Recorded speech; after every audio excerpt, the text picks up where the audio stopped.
करते निज साथ ये ही देगा गुरु ज्ञान मरते मरते हो जाए बंद आंखें तेरा ध्यान करते करते यस आपके काम गाऊं दुनिया से चला जाऊं यस आपके काम गाऊं दुनिया से चला जाऊं हो जाए बंद वाणी हो जाए बंद वाणी गुणगान करते करते हो जाए बंद वाणी गुणगान करते करते हो जाए बंद आंखें हो जाए बंद आंखें तेरा ध्यान करते करते देखा करूं मेरा ही जब तक ना आप आए देखा करूं मेरा ही जब तक ना आप आए करते सदा ही दर्शन करते सदा ही दर्शन मेरे प्राण मरते मरते करते सदा ही दर्शन मेरे प्राण मरते मरते हो जाए बंद आंखें हो जाए बंद आंखें तेरा ध्यान करते करते हो जाए बंद आंखें सुख तन की भूल जाऊं कभी होश में न आऊं सुख तन की भूल जाऊं कभी होश में न आऊं प्रभु नाम वाला अमृत प्रभु नाम वाला अमृत का पान करते करते प्रभु नाम वाला अमृत का पान करते करते हो जाए बंद आंखें तेरा ध्यान करते करते हो जाए बंद आंखें हो जाए बंद आंखें तेरा नाम जपते जपते तेरा ध्यान करते करते और श्री सद्गुरुदेव भगवान की जय। ये है शुरुआत अध्यात्म जो आज हमने सारा समझाया कि जहाँ बहिर्मुख वृत्ति रहती है उनको वही कर्म कांड में ही रुचि रहती है तो उनको समझ में आता है करना कि बहिर्मुख वृत्ति वालों का काम और जैसे जैसे वो अंतर्मुख होते चले जाते हैं तो अब उनका ध्यान जिसका ये सब पसारा है उसकी तरफ जाने लगता है। उस कर्म में अब ये भी कर्म है पर अब ये सूक्ष्म कर्म है। अब ये बाहर ये इंद्रियों का कर्म नहीं है, बाहरी इंद्रियों का। अब ये मन का कर्म शुरू हो गया है। अब ये मन का भाव जो है इष्ट में लगने लगा है। मन का भाव इष्ट में लगने लगा है। अब वो जो बैठता है वो यही गुणगान करता करता उसे रस आने लगता है, और इस रस में जो वो खुला खुला रहता है, सुख मानता है, यही उपासना है। कर्म का बाहरी जो बहिर्मुख वृत्ति थी, अब वो वृत्ति अंदर में जाकर अंदर के रस में, भगवान के नाम में, गुरु भक्ति में, भगवान की भक्ति में रस लेना चाहती है, और वही उसे अच्छा है। अब उसकी चेतना भाग दौड़ करना पसंद नहीं है। ये नहीं है कि व्यवहार छोड़ देते हैं। व्यवहार में जो और कर लूं, और भाग लूं, यहाँ जाया हूँ, चलो वहाँ घुमा लाओ, चलो तीर्थ कर आऊँ, चलो आज अमावस्या है तो पांडु पिटारे नहाया हूँ, जहाँ भी मतलब कहाँ कहाँ का उसका जो सब शांत। तो ये उसको समझ आ गई है कि कण कण ईश्वर है, कण कण में ईश्वर है, तो जहाँ बैठ जो वही तीर्थ है। जब हृदय में रस आए वही तीर्थ है, नहीं तो तीर्थ पर भी दौड़ना है और यहाँ भी दौड़ रहे हो, वहाँ तो और ज्यादा दौड़ना है। यहाँ तो आपको कुछ फिर भी आराम मिल रहा है, आपको जो नित्य कर्म है उसका अभ्यास पड़ गया है। आप अपने तरीके से उठते हो, अपने तरीके से सोते हो, अपने तरीके से खाते हो, अपने तरीके से व्यवहार, और वहाँ तो सब डिस्टर्ब है, तो वहाँ भी भागना है। लेकिन उसमें एक भाव होता है कि तीर्थ करने आया हूँ मैं, चलो इस बहाने से तीर्थ हो जाएगा। तो ये देखो, ये भी भाव जो सतोगुणी भाव है ना, वो दौड़ा रहा है, पर जब दौड़ते दौड़ते वहां भी थकता है तो समझ आती है कि जब सब जगह परमात्मा ही परमात्मा है, प्रभु बस अब बाहर की दौड़ बंद करके अंदर में बैठ जाऊं और अंदर में तेरा दर्शन पाऊं। जबकि परमात्मा अंदर बाहर ऊपर नीचे दाएं बाएं सब एक समान है, वहां पर भेद दृष्टि नहीं है। दसों दिशाओं में, दसों दिशाओं से परे वही वही है। लेकिन अभी तो कहीं कहीं ढूंढ रहा था ना, अब उसे अंदर में ढूंढने की लगन है।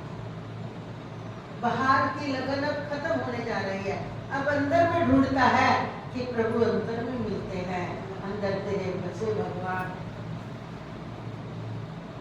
अब तीर्थों के बारे में क्या कहता है, सारे तीर्थ गुरु चरणन में, वाही में मलमल नहाऊंगी। अब वो एक जगह टिकने लगा। अब उसकी वृत्ति बाहर के भाग दौड़ से उपराम हो गई है, उसका अध्यात्म बाहर से अंदर जाने लगा है। पहले महिमा सुन करके भागने का मन करता, अब वो महिमा उसे दिखाई देने लगी कि सारे तीर्थ वही हैं। उन तीर्थों का फल ये कि मेरे प्रभु मुझे प्रकट होकर के, प्रकट कौन सा, बस होने पर का एहसास करा दें। अंदर में मीठा मीठा आनंद प्रकट रहने लगे, चेहरे पर एक सतोगुणी भाव रहने लगे, हृदय में शांति बनी रहे, किसी भी वस्तु की प्राप्ति के लिए अब दौड़ नहीं। व्यवहार में जो मिल रहा है सिर्फ शरीर निर्वाह है, ये बात समझ आ जाए कि सब यही बटोरा हुआ, यही छोड़ जाना है, और हमारा संबंध किसी के साथ भी नहीं है, ना पहले था वो सब छोड़ आए।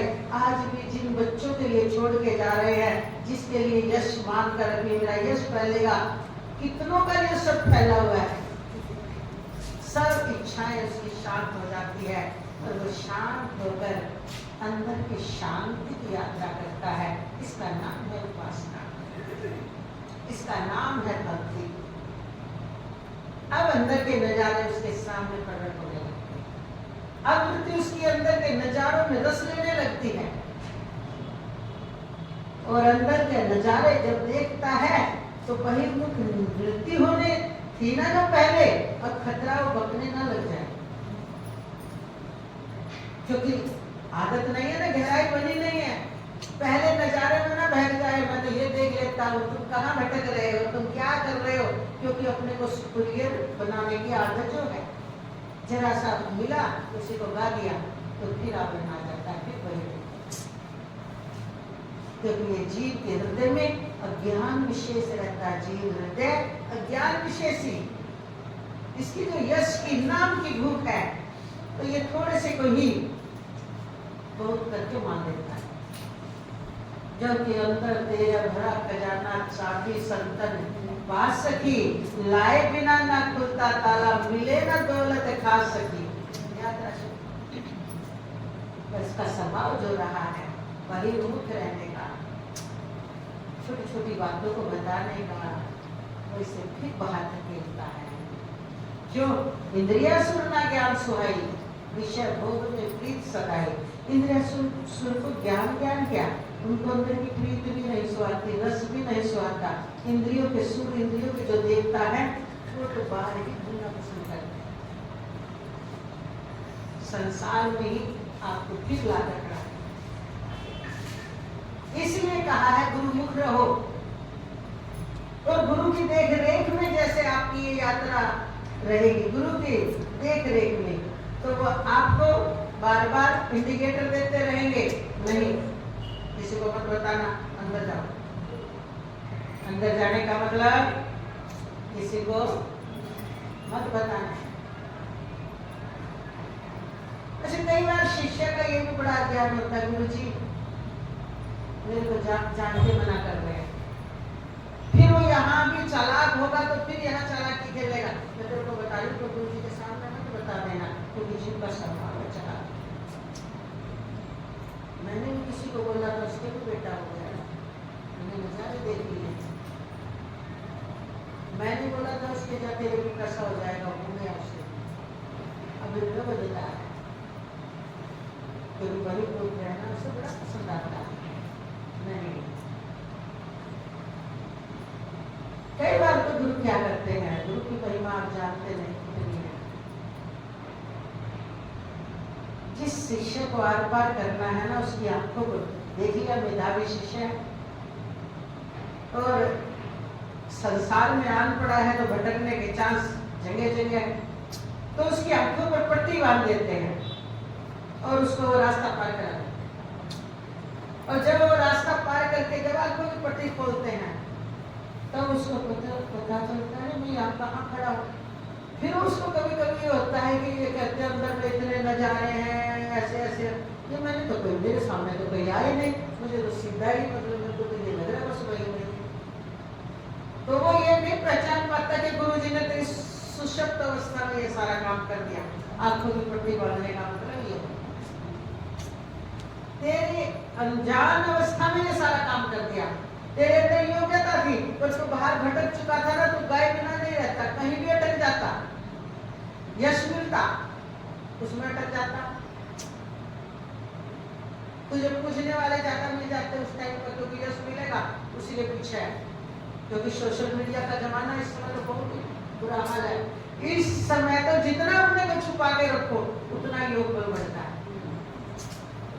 नहीं तो सोशल मीडिया में सब आपके अंदर तक की खुदेर लेते हैं, फिर आपको भी आदत पड़ जाती है। वो सब बताते हैं, जो पक्के हैं वही बच के रहते हैं। तो सोशल मीडिया में भी आ जाए, जो परिपक्व हैं उनका कुछ नहीं बिगड़ सकता। उन्हें पता है कि इनसे भी लोग हित हो रहा है। अगर ये वाणी, वो अपना कुछ मानते ही नहीं, वो अपने इष्ट का ही मानते हैं। वो चाहते हैं कि प्रकृति जब ऐसा करवाना चाहती है, सोशल मीडिया के माध्यम से लोगों का कल्याण करना चाहती है, लोगों के तक ये वाणी पहुंचाना चाहती है, तो ना तो वाणी हमारी है, ना उपदेश हमारा है, जैसा वो चाहते हैं, क्योंकि हम तो इनसे परे हैं। उस रस का क्या उपदेश करें, उस सर्वत्र व्यापक का क्या उपदेश करें? हम तो उसमें नमन करते हैं जो सच्चिदानंद सहज ही सुख स्वरूप है हमारा। चलो तो ये बात समझ में आ जाती है, और नहीं तो सबको बाहर ये दिखावा पसंद आता है, बाहर ये आडंबर पसंद आता है, और बाहर ये आडंबर में ही उलझना भी पसंद आता है। और जबकि बाहर ये आडंबर में उलझना कोई आसान काम नहीं, मेहनत है। फिर अंतर मुख से बाहर आ जाओ। इसलिए कहा आपा मार जगत में बैठो नहीं किसी से काम। आपा मारने का मतलब समझ आएंगे, ये उड़सी तो उठेगी संतोष के कारण, मिटाते चले जाओ मिटाते चले जाओ, न लेना न देना मगर न लेना न देना, अपने आप में मगन है। वो करते तो कुछ नहीं दिखते, पर वो प्रसिद्ध भी नहीं होना चाहते, वो सामने ज्यादा नहीं आना चाहते, वो छुपे रहना चाहते हैं, पर वो बहुत कुछ करते हैं।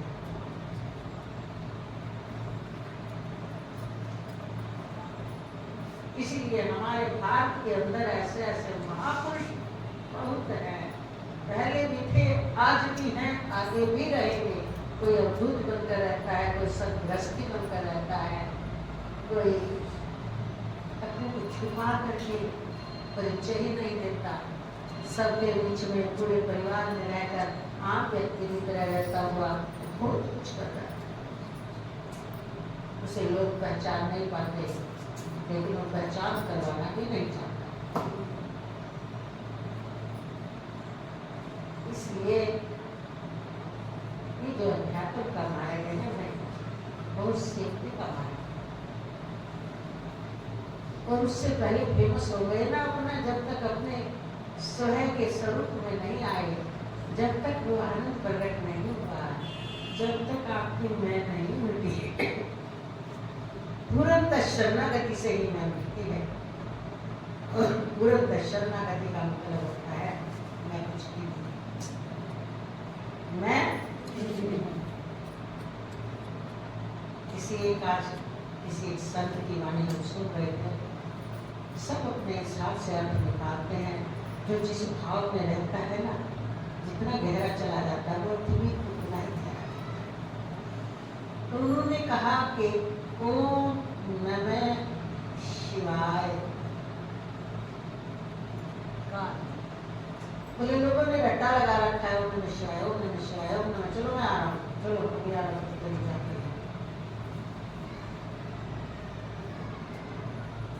ओम जब उच्चारण करो ईशान कोण में बैठकर, ईशान कोण कौन सी है? पूर्व उत्तर का कोण।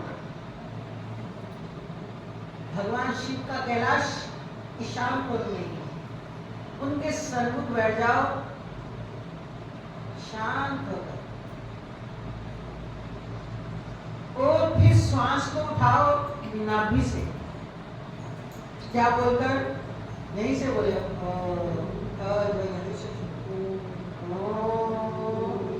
बोले ओम करके, आगे उन्होंने कहा यहाँ से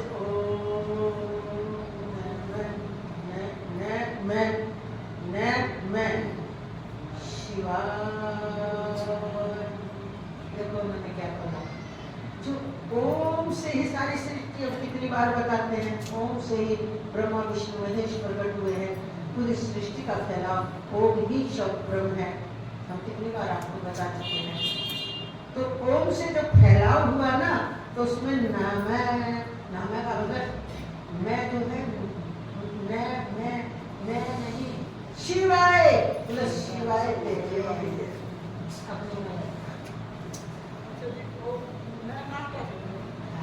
यहाँ से जो हाथ लगा रहा है, मैं कुछ नहीं है, शिवाय। एक ने अर्थ खोला था बहुत पहले, ओम नमः शिवाय का, वही ओम का तो मतलब ये होता है, ओम ही सर्वप्रथम शब्द से ही। नमः का मतलब नाम है, न का मतलब नारायण, मा का मतलब महादेव। हमारे जो ये ब्रह्मा विष्णु महेश हैं, ये तो हमारे जैसे भगवान शिव कैलाश लोक है, वो वैकुंठ शेषैया पर सोए हुए, वो विष्णु स्वरूप है उनका।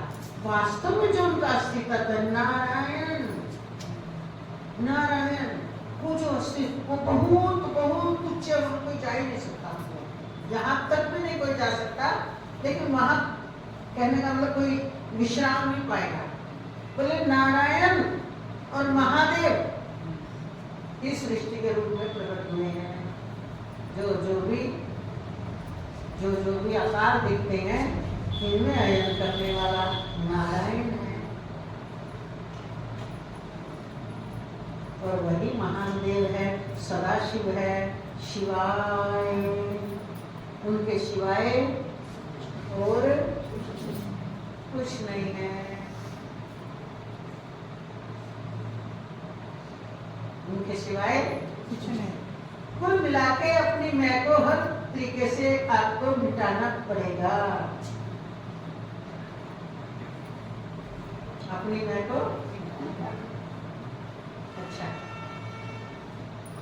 शिवाय का ये मतलब भी होता है शिव आए, शिव के, शिव मान ले वो सत्ता, शिव माने वो तत्व, शिव माने जो तीनों काल में रहता है, शिव माने वही सत्यम शिवम सुंदरम, शिव ही सत्य है, सत्य ही सुंदर है, तो उसके सिवाय और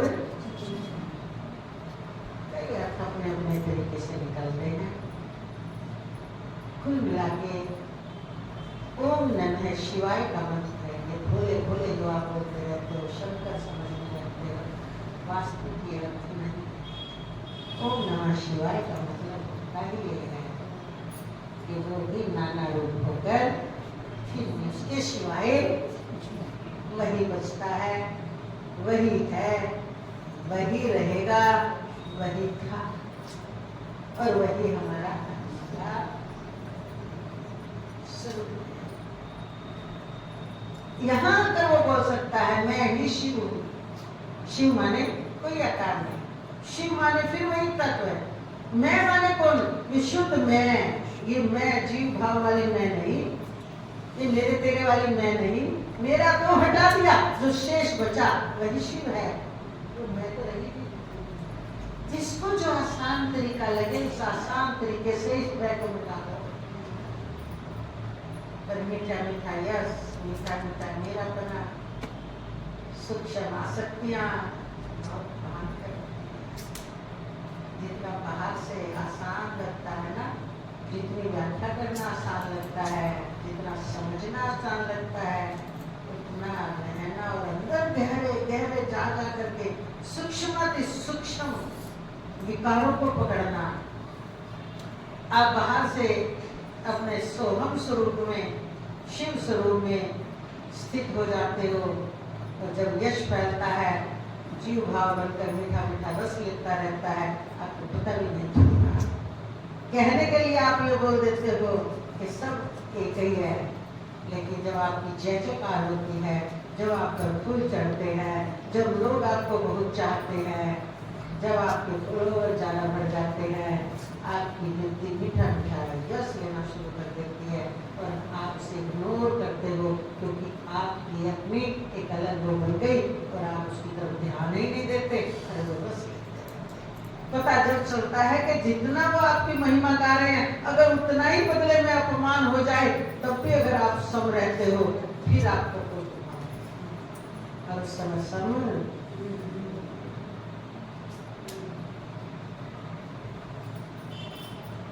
इसलिए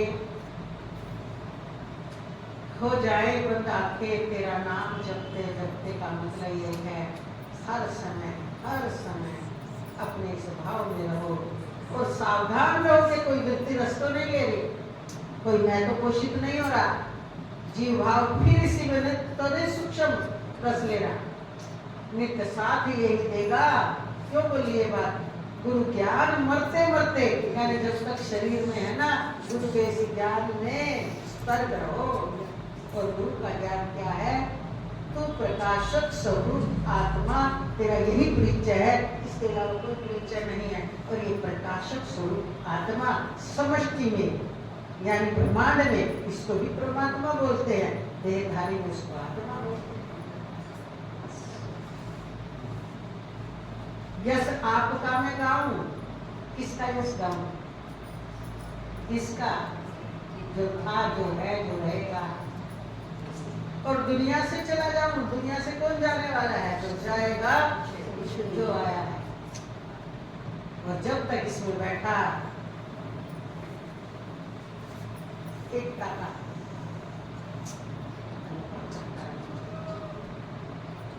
कभी मैं के रूप में नहीं, तेरे अंदर से समझ चुका मैं ही तू है, तू ही मैं है, लेकिन बाहर से तू के रूप हो जाए बंदवाणी गुणगान, हो जाए बंदवाणी। फिर हमें कहाँ समय मिलेगा फालतू बकवास करने का, जो आप करते रहते हो। 4 दिन लगातार सत्संग में आ जाओ, तब तक तुम्हें चेहरा देख लिया करो, और 10 दिन घर बैठो तब तक तुमने देख लिया है करो। और बता दे, जब घर से चलो ना तब तक में जरूर देख के आया करो, और बिना बात करे चुपचाप उसी मस्ती में चले जाओ, फिर देख लेना तब तक। पर आप तो यहाँ बाहर निकलते हैं, देखते हैं, उड़ा देते हैं। आप ऐसे मत बनो जैसे ये वीडियो बन रही है। नहीं नहीं नहीं, अभी बस सुनना है, अब तो कर दो बटन बंद, अब आ गया संसार। ऐसे मत बनो, ना ना ना, बहुत जल्दी इस पर आग्रह आ जाता है। तभी आज हमने सबसे पहले बात बोली, अध्यात्म तो आपको पुरुषार्थ करना पड़ता है, और पुरुषार्थ यही जो समझ में आया है उसको डिलीट नहीं होने देना, उस पर आवरण नहीं आने देना। उसी भाव में रहने के लिए हमें चुपचाप घर जाना है, और घर में फिर जाकर परिवार मिलेगा तो बड़े शांत भाव से कार्य करते रहो, आपका क्रोध आनंद हो जाएगा, मैं मेरा कर जाएगा, और आपकी शांति घर में अनुकूलता लाना शुरू कर देगी। आपकी बकवास, आपकी चिंता, आपका क्रोध जो कि आपको समझ नहीं आ रहा, वही शांत करती है वातावरण। तुमको क्यों? हमें थोड़ी ऐसे परिवार वालों का प्रभाव जो है आपके सत्संग की महिमा में शांत होना शुरू हो जाएगा, अगर आपने अपना मन जीत लिया तो। सत्संग का इतना प्रभाव तो होना ही चाहिए ना, कि कम से कम पूरी दुनिया का नहीं, तो परिवार वाले भी तो दुनिया में हैं, जिनकी रोटी खा रहे हैं, जिनके संग रह रहे हैं, उनका भला हो, इतना तो सोच लो। पहले तो शुरुआत वहीं से कर दो। मैं मेरा सोच कर नहीं, ये भी मनुष्य है, इतना सोच कर। रोटी खाना और पकाना तो मेरे पर नहीं, शरीर का निर्वाह है। तुम कुछ सेवा करते हो, तुम्हें रोटी मिल रही है, वो भी सेवा कर रहे हैं, कोई कमा के ला रहा है, कोई बना रहा है, कोई खिला रहा है, कोई कर रहा है, सब सेवा कर रहे हैं। किसकी? शरीर की। ये तो शरीर तक है। तो आपका अपना स्वभाव अगर सुधर जाए तो शुरुआत हो जाती है वहीं से आपके परिवार वालों में, बिना, क्योंकि वाइब्रेशन जाते हैं ना, ज्यादा समय आपने उनके साथ रहना है, तो आपके वाइब्रेशनों का प्रभाव ये रहेगा परिवार में धीरे धीरे लंबे समय में तो परिवर्तन आना शुरू हो जाएगा। देखा करूं में राहें जब तक न आप आए, मतलब हो गई तो भक्ति का भाव। आप आने का मतलब क्या है? वृत्ति बाहर चली गई ना जगत में, जब तक तो पुनः प्रकट ना हो जाए तब तक उसी के उसमें रहूं। अरे वृत्ति बाहर क्यों चली गई? कौन सी वृत्ति को आवरण आ गया? कहाँ विवाह शादियों में खाने चला गया? विवाह शादियों में जाने के बाद 3 दिन रह के आते हो ना, जहाँ किसी पर 1 हफ्ता लगता है कूड़ा निकालने, और जहाँ तुम 1 दिन जाते हो ना 2-4 घंटे, 3 दिन लगते हैं उसको भी नहीं। आपको पता इसलिए नहीं चलता क्योंकि आप अंतर देख ही नहीं रहे, आपका चित्त ही ऐसा ही रहता है, आपका अंतर तो दिखता ही नहीं। बल्कि विवाह शादी में जाना तो आपको मनोरंजन लगता है, और सामन हो गया, और सामन हो गया, ऐसे जो बोलते हो ना, वो और सामन यानी मन को उड़ारी देते रहते हो। आपका और सामन इसलिए होगा कि आपको संसार के ही सब चाहिए ना, आपको कुछ खुशी मिलेगी, और नहीं तो कि जितना बाहर ये माहौल है उतना प्रभाव चित्त पर जल्दी पड़ता है। और जैसे माहौल में जाओगे ना वैसी स्मृतियां भी उदय हो जाती है और फिर जो खा के आए उसका प्रभाव रहता है, फिर उसी तरह की सारी स्मृतियां चलती हैं। आप मान लो शांत होने लगे हो, शांत होकर भजन होने लगा है आपका और आप उस दिन भजन करके दिखा दो, आपको होगा नहीं, चिंतन वही चलेगा। अगले दिन भी थोड़ा कम होगा, 3 दिन लग जाते हैं पुनः उस चीज को शांत और 3 दिन जहां टिक लिए उसको 7 दिन लगते हैं।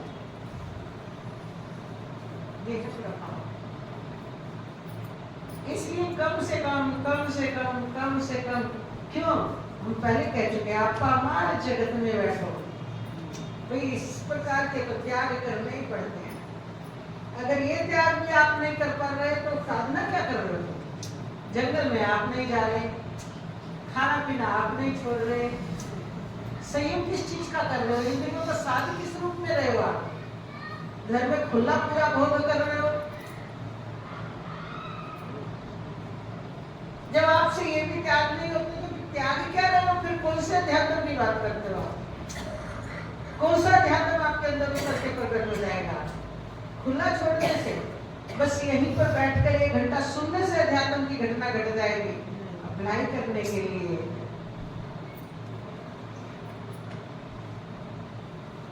सतगुरु वेद वचन विश्वासा, सतगुरु वेद वचन विश्वासा, संयम येन विषय की आशा, संयम येन विषय की आशा। जय सिया राम, जय जय सिया राम, जय सिया राम, जय जय सिया राम, जय सिया राम, जय जय सिया राम। वेद वचन विश्वासा, संयम, एक संयम भी देंगे ना, प्रेज, ये विश्व की आशा नहीं। सदगुरु के वचनों पर विश्वास हो। वैद है, जैसे डॉक्टर दवाई देता है ना, वैद दवाई देता है, फिर कुछ परहेज बताता है, तो सदगुरु परहेज बताते हैं। आपने खुली अथॉरिटी दे रखी अपने शरीर को, गुरु का तो अधिकार छोड़ ही नहीं रखा, ना मन पर ना शरीर का। बस इतना सा है कि ये एक आश्रम है छोटा सा, तो इसमें रोज का सत्संग होता है, बस वो सुनने आ जाते हैं। और वो भी तब आते हैं तो पूरी तरह संसार की आज कोई दिक्कत नहीं है तब चलेंगे, थोड़ी सी भी दिक्कत आ जाए उसको अवॉइड नहीं करोगे, सत्संग अवॉइड करोगे। ये जो चंचलता है वो भी वैसा ही है। आज हलवा पूरी बना है, डॉक्टर ने जो संयम दिया था, चलो आज दवाई नहीं खाऊंगा, हो जाएगा इलाज, बताओ हो जाएगा? ये जानते हो ना। आपको भी छोटा सा कोई आ गया तो मैं सत्संग ही नहीं जाऊंगा, इसका मतलब सत्संग का प्रभाव उतना नहीं हुआ। जो 30 मारे जो अंदर में निकल करके उसके बिना नहीं रह सकता, मैं ये छोड़ सकता हूँ सब। आज नींद सी आ रही थी इसलिए सत्संग नहीं आया, आज जरा सा सिर दुख रहा था इसलिए सत्संग नहीं आया, आज थकान हो रही थी इसलिए सत्संग नहीं आया। मतलब देखो थकान क्यों हो रही थी, थोड़ा काम ज्यादा कर लिया था। नींद क्यों आ रही थी, पूरी रात को थोड़ा कम सोया। सिर दर्द क्यों हो रहा था, मोबाइल ज्यादा देख लिया था। तो सत्संग कितना सस्ता है उसकी छुट्टी करने के लिए, तो लगन कहाँ जगी है? जब तक अंदर से पानी पानी होकर के ना निकले ना, बस वही बस वही बस वही बस वही बस वही बस वही, तब तक वो मिलता ही नहीं। तब तक मिला मिलाया भी नहीं मिलता। देख लो, बस प्यास आपकी है। कैसी प्यास लगनी चाहिए? पानी पानी पानी पानी पानी पानी। जब तक पानी पानी के सिवाय कोई रट ना रहे तब कहीं पानी, अभी तो पानी पानी पुकार रहा है सबको पानी, पर सिर्फ पानी पानी कहने से ना, पानी की कहानी सुनकर भी कुछ प्यास बुझी ना पानी से, पानी का असर कुछ भी न हुआ, पानी न बढ़ा कुछ पानी में। सिर्फ कथा कहानी सुन ली और वही की वही छोड़ दी, और तुम सोचते हो अध्यात्म उतर जाए। और बता दे एक आदत आपकी, अब यही सुन लिया, पता जी यूं ना करियो, तुम यूं ना करियो, तुम यूं ना, दिमाग तो यूं में पड़ा। कहाँ बदला चेतन? द्वेष नहीं गया, राग नहीं गया, अपने को बहुत बड़ा मानने का वो नहीं गया, अपने को समझदार मानने की बीमारी खत्म नहीं हुई, एक दूसरे का अपमान करते नहीं कतराते, तो गया क्या आपका? ढाई आखिर प्रेम के वो प्रेम तो जगह ही नहीं। बहुत कुछ बदलना चाहिए भाई, इतने वो तुम्हारा ही स्वरूप होते हुए भी तुमसे आम चोरी कर देगा कभी कभी, पर वो जल्दी रहेगा, क्योंकि अभी आपको इन चीजों में, राग में, द्वेष में, अपने को होशियार समझने में, आपको बड़ा समझने में, आपको धनवान मानने में, आपको पुत्रवान मानने में, आपको अपने बच्चों में, आपको अपने शरीर में, इन्हीं में सुख आ रहा है, तो वो कहता है ये तो मेरा ही है, तो मेरा ही सारा। कल हमने बताया था कि जल का विवर्त क्या है? ओला। परमात्मा का विवर्त क्या है? संसार। जैसे जल ओले से अलग, ओला जल से अलग नहीं होता, ऐसे ये संसार परमात्मा से अलग नहीं होता। तो परमात्मा प्रभावित नहीं होते, आप प्रभावित हो, इसलिए आप जीव बन गए। नहीं तो जीव नहीं है, चैतन्य स्वरूप आत्मा हो। जीव माने इनसे प्रभावित, चेतन का इनसे प्रभावित हो जाना, परमात्मा का जो विवृत है, नाना रूप है, उनसे प्रभावित हो जाना। इसलिए ना किसी के प्रभाव में रहो, किसी के प्रभाव में जब तक रहने की आदत नहीं जाएगी ना, इसमें रहो, स्वयं के स्वभाव में रहो। ये स्वयं की निज स्वरूप है, जब तक प्रभावित होना नहीं छोड़ोगे। अरे चलो मैं भी गंगा जी नहा के आता हूँ, गंगा जी से प्रभावित, चल मथुरा चलते हैं, मथुरा से प्रभावित। अब आप प्रभावित हो, अपने आप से प्रभावित ही नहीं हो, अपने आप से प्रभावित हो जाओ कि मैं ऐसा घूमा हूँ, मैं सदा रहने वाला हूँ, मुझमें कोई विकार नहीं है, पर मैं ही शाश्वत स्वरूप हूँ, मैं ही आनंद स्वरूप हूँ, मेरा ऐसा सुंदर स्वरूप है, और मैं मेरे मेरे मेरे करके कुछ से प्रभावित हो जाता हूँ, उसको भूल जाता हूँ। तब तक वह आपका ही अपना परमात्मा जो प्रकट ही रहता है, आपसे छुपा ही रहता है, आपसे छुपा है वो कहीं से, पर आपसे माने जीव भाव से, मैं मेरे की भावनाओं में, जबकि वही उन भावनाओं में भी, पर आपको तो वो भावनाएं दिखती है, आपको तो ममता दिखती है, मेरा दिखता है, तेरा दिखता है, तूने ये गलती कर दी, कल से कर दे, मत कर देना, ये दिखता है। समझाने के लिए हमें सबको समझाना, आपस में प्रेम करना। किसी में कोई अकल है, किसी में कोई है, क्योंकि अकल इतनी कहाँ मनुष्य के पास है, मनुष्य की खोपड़ी में कहाँ इतना सब कुछ है। परमात्मा के अवतार लेते हैं, कृष्ण रूप में 16 कला युक्त हुए, राम रूप में 12 कला युक्त हुए। परमात्मा माने कौन? परमात्मा माने ईश्वर, विष्णु रूप में अवतार। परमात्मा जो सर्वत्र व्यापक है, उसका अवतार नहीं होता, सर्वत्र व्यापक तो वो है ही। उनकी चेतन शक्तियां, उनकी कलाओं का अवतार है। आम मानव की 5 साढ़े 5 कलाएं जागृत है, और उसमें भी दुनिया भर का मैं मेरा कूड़ा कर लिया। जब तो आज जो हमने बोला माथे हम पढ़ने लगे, वो चेतना संपन्न आया है, किसी की चेतना का विकास ही बहुत कम है, तो कैसे इन चीजों से बचाव करते हैं, कूड़ा भरे रखते हैं। इसलिए अपना बचाव करो, और क्या करो, परमात्मा के भजन में, भजन कौन सा है, बस यही देखना कि जब तू ही तू है, तो इस समय ही तू प्रकट है, इष्ट मूर्ति एक अपने सामने रख के प्रभु ये मेरे गुरुदेव या मेरे इष्ट देव या मेरे शिव या मेरे राम या मेरे कृष्ण, बिल्कुल भेद मत करो, जो भी आपके इष्ट है, या मेरी राधा रानी, जो भी आपका इष्ट है एक ही है। कभी भेद या संशय मत लाओ मन में। संशय लाना ही इसका मतलब नहीं, आपकी जो विकृत बुद्धि है संशय की मन में। बस वो जलना होए, इंद्रिया कार्य करे, तुम कार्य करने वाले नहीं, करवाने वाले। और शरीर में कार्य करता भी कौन? 5 ज्ञान इंद्री, 5 कर्म इंद्री, अपना अपना कार्य कर ही रही है ना।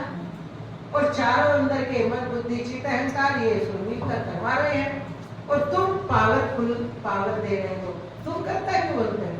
तुम करने वाले हो ही नहीं।